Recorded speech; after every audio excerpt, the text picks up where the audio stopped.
O livro de Abacuque narra uma grande crise do povo de Israel.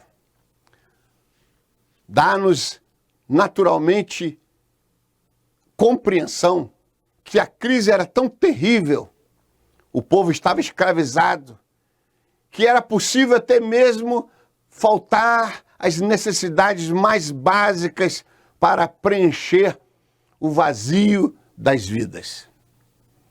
No versículo 17 do capítulo de número 3, Abacuque começa a seguinte declaração que eu considero uma declaração extraordinária. Ele nos diz: mesmo não florescendo a figueira, não havendo uvas nas videiras, mesmo falhando a safra de azeitonas, não havendo produção de alimentos nas lavouras, nem ovelhas no curral, nem bois nos estábulos. Olha que situação terrível. Abacuque declara que ainda que viesse faltar o alimento, que ainda que viesse faltar as necessidades mais básicas para preencher o vazio da vida, que ainda que a terra não produzisse, que ainda que os animais não dessem a produção diária de leite ou de alimento, que ainda que ele não tivesse como colher azeitonas, produzir o azeite, produzir o elemento para colocar nas candeias, pois o azeite também era usado como elemento para fornecer a luz. Ainda que tudo esteja errado, ainda que tudo esteja parecendo que não vai dar certo, que tudo esteja indo por água abaixo.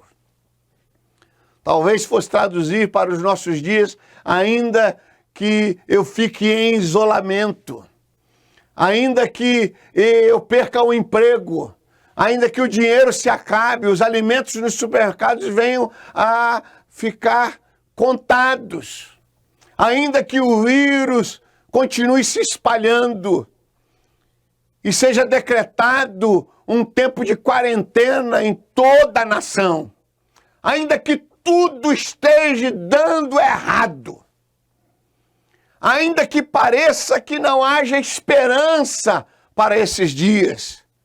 E de certa forma é verdade, porque não há uma vacina ou um remédio para curar o vírus. Pelo menos por enquanto não.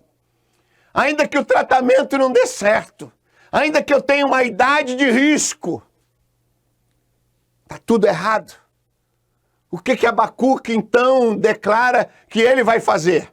E no versículo seguinte, Abacuque nos mostra uma ação que precisamos ter no tempo da crise, no tempo da dificuldade, no tempo da dor, no tempo de que nos faltam as necessidades básicas. Ele diz: ainda que tudo pareça estar errado, ainda assim eu exultarei no Senhor e me alegrarei no Deus da minha salvação. Veja bem, meu querido irmão, meu amigo, é nesta hora, é para esta hora que a criatura, conforme diz Romanos, espera a manifestação dos filhos de Deus. E nós, como filhos de Deus, que acreditamos em Deus e na sua palavra, sabemos que mesmo quando tudo falha, Deus não falha. Mesmo quando todo alimento da nossa despensa acaba, Deus pode multiplicá-lo, pode trazer à existência do nada o alimento para a nossa sobrevivência. Lembre-se, durante 40 dias no deserto, nunca faltou o pão de cada dia para o povo de Israel. Todos os dias Deus mandava o maná.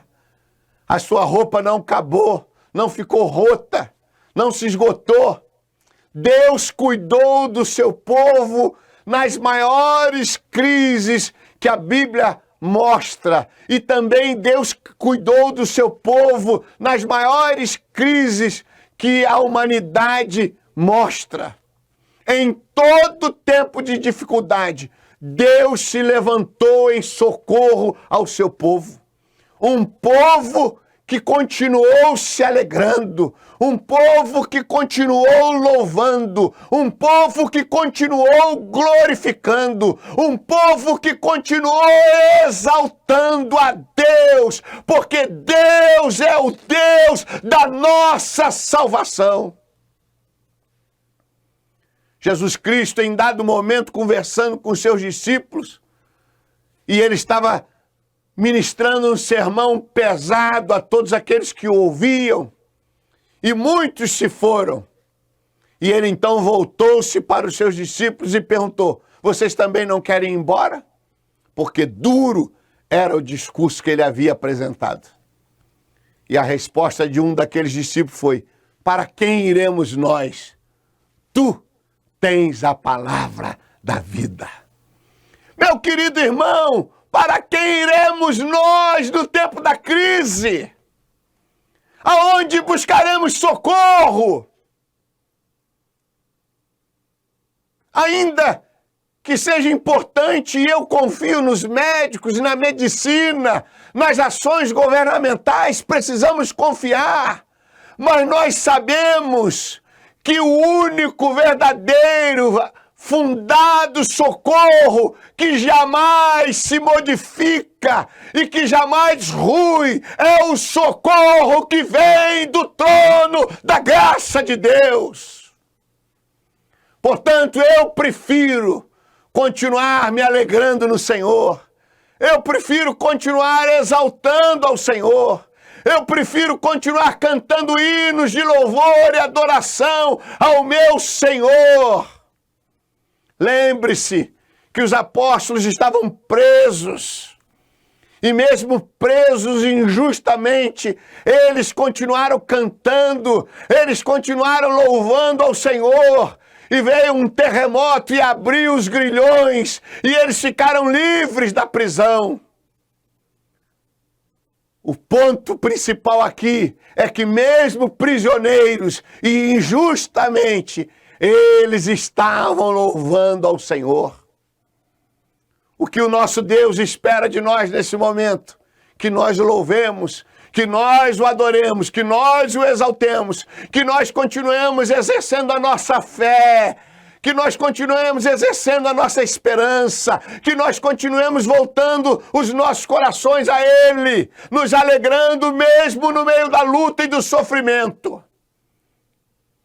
Porque se assim o fizermos, certamente Ele, que nunca nos abandona, continuará ministrando aos nossos corações, enviando os seus anjos ao nosso socorro e nos dando a salvação no meio da perdição, nos dando alegria em meio à tristeza, nos dando amor em meio a ódio, nos dando esperança em meio à desesperança. No verso de número 19, Abacuque nos declara: o Senhor soberano é a minha força. Ele faz os meus pés como os do cervo. Ele me habilita a andar em lugares altos. Meu querido irmão, aonde está a sua força? Nos remédios? Não que nós vamos desprezá-los. Nos homens? Não que eles não possam ser amigos, companheiros. Mas a confiança maior de Abacuque estava em Deus. Era em Deus que ele firmava os seus pés. Era em Deus que ele colocava a sua confiança. Era em Deus que ele depositava a sua esperança.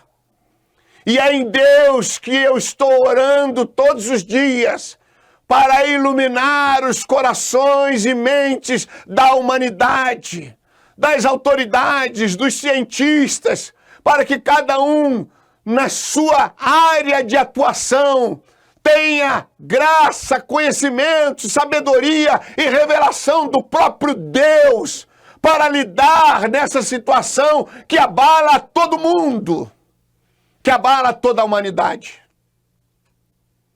Estou pedindo a Deus que nos revele caminhos, que revele aos cientistas meios de extirpar o vírus, de tratar os enfermos. Estou pedindo a Deus que capacite os médicos com saúde emocional, física, espiritual, os enfermeiros, aqueles que trabalham nessas áreas, que estão 24 horas por dia se dedicando incansavelmente, para que renove as suas forças, para que eles continuem cuidando daqueles que necessitam. Mas, acima de tudo, eu estou pedindo a Deus que firme os meus pés na rocha eterna, que é Jesus, para que eu não me desvie nem para a direita e nem para a esquerda, para que eu não desanime, para que eu não perca a esperança, mas para que eu continue confiando no Senhor, porque Ele é a minha força, Ele é o meu socorro bem presente, Ele é aquele que me ouve, Ele é aquele que tem cuidado de mim até o dia de hoje, e não será diferente agora. Meu querido irmão, coloque a sua expectativa em Deus. Busque ao Senhor, meu querido amigo, volte-se para Deus.